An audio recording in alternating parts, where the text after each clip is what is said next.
নমস্কার বন্ধুরা, আর জি কুকিং চ্যানেলে আপনাদের সবাইকে স্বাগত। আজকে নিয়ে হাজির হয়ে গেলাম মাছের ডিম দিয়ে শাকের ডাঁটার চচ্চড়ি রেসিপি। তো চলুন শুরু করা যাক। প্রথমেই আমি উনুনে কড়াই বসিয়ে দিয়ে দিলাম কিছুটা জল। জলের পরিমাণটা খুব বেশি এখানে ব্যবহার করব না। তারপর হাফ চামচ লবণ দিয়ে কেটে রাখা শাকের ডাঁটা এখানে দিয়ে দিচ্ছি। আমি এখানে কাটোয়ার ডাঁটা ব্যবহার করেছি। ভালো করে নাড়াচাড়া করে মিশিয়ে দিয়ে ঢাকা দিয়ে ডাঁটাগুলোকে সেদ্ধ করে নেব। ডাঁটা সেদ্ধ হতে হতে মশলা করে নেব। মিক্সচার জারে 1 চামচ ধনে, 1 চামচ জিরে দিয়ে মিক্সচার জারটা ঘুরিয়ে সব গুঁড়ো করে নিয়ে এখানে দিয়ে দিলাম হাফ ইঞ্চি আদা আর 10-12টা কাঁচা লঙ্কা। অল্প জল দিয়ে একদম মিহি করে বেটে নেব। আর এই কাঁচা লঙ্কাগুলো ঝাল কম, তার জন্য লঙ্কার পরিমাণটা একটু বেশি দিয়েছি। মশলাটাকে এক সাইডে রেখে দিয়ে এখানে মাছের ডিম নিয়ে নিয়েছি। পরিষ্কার করে ধুয়ে জল ঝরিয়ে নিয়েছি। হাফ চামচ লবণ আর হাফ চামচ হলুদ দিয়ে মাছের ডিমটা খুব ভালো করে মাখিয়ে নেব। তারপর হাত দিয়ে চটকে চটকে মাছের ডিমের গায়ে যে পাতলা একটা আস্তরণ থাকে সেই আস্তরণটাকে ফেলে দিতে হবে। এইভাবে মাছের ডিমগুলো আমি পরিষ্কার করে নেব। দেখুন একদম পাতলা একটা আস্তরণ, সেটা আমি এইভাবে পরিষ্কার করে ফেলে দিচ্ছি। মাছের ডিমটা এদিকে রেডি করে নিয়েছি। আর এদিকে ঢাকনা খুলে দেখে নেব ডাঁটাগুলো সেদ্ধ কেমন হলো। নাড়াচাড়া করে দেখে নেব ডাঁটাগুলো সুন্দর মতো সেদ্ধ হয়ে গেছে। আর যেটুকু জল আছে আমি জলটা ফেলবো না, আলাদা পাত্রে জলসহ ডাঁটাটাকে নামিয়ে কড়াই পরিষ্কার করে আবারও বসিয়ে দিয়েছি। কড়াই গরম হলে 1 চামচ তেল দিয়ে কড়ার গায়ে ছড়িয়ে দিলাম। লবণ হলুদ মাখিয়ে রাখা মাছের ডিমগুলো এখানে দিয়ে দিলাম। এখন মাছের ডিমগুলো খুন্তি দিয়ে চেপে চেপে ভেঙে ভেঙে একদম মাছের ডিমগুলোকে ঝুড়ি করে নেব। এইভাবে ঠিক খুন্তি দিয়ে চেপে চেপে মাছের ডিমগুলোকে ভেঙে নিতে হবে। এদিকে মাছের ডিমগুলো একদম ঝুড়ি রেডি হয়ে গেছে, আলাদা পাত্রে নামিয়ে নেব। আবারও কড়াই বসিয়ে দিয়ে দেবো এখানে 3 চামচ পরিমাণে তেল। তেলটা গরম হলে কেটে রাখা পটল দিলাম, সামান্য লবণ আর সামান্য হলুদ দিয়ে পটলটাকে নাড়াচাড়া করে বেশ পটলটাকে লাল লাল করে ভেজে নিয়েছি। এখন এই পটলগুলোকেও তেল ঝরিয়ে উঠিয়ে নেব।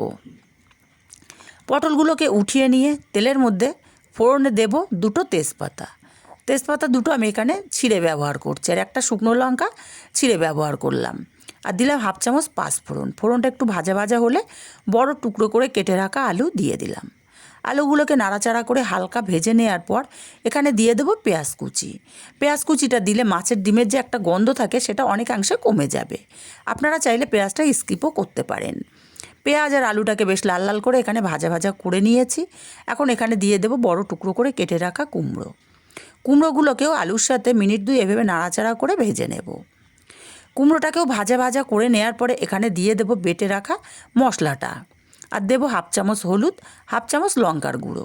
যেহেতু আমার কাঁচা লঙ্কাগুলো ঝাল কম, তাই আমি এখানে একটু লঙ্কার গুঁড়ো ব্যবহার করলাম। মশলার সঙ্গে কুমড়ো আর আলুটাকে মিনিট 3-4 সময় নিয়ে এইভাবে কষিয়ে নিয়েছি। এখন দিয়ে দেবো ভেজে রাখা মাছের ডিমগুলো।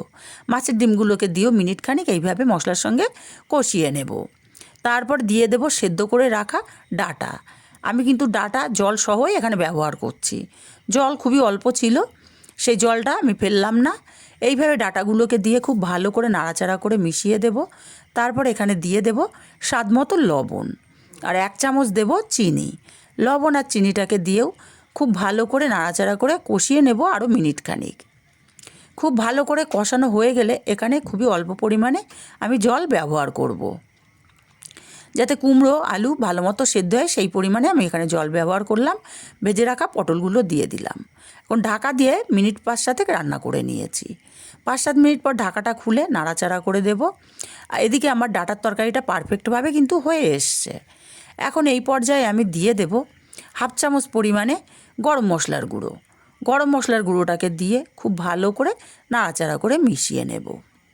ভালো করে নাড়াচাড়া করে মিশিয়ে আলাদা পাত্রে নামিয়ে নিয়েছি। রেসিপিটা কেমন লাগলো কমেন্ট করে জানাতে ভুলবেন না। ভালো লাগলে কাছের আত্মীয় স্বজন বন্ধুবান্ধবের কাছে শেয়ার করতে ভুলবেন না।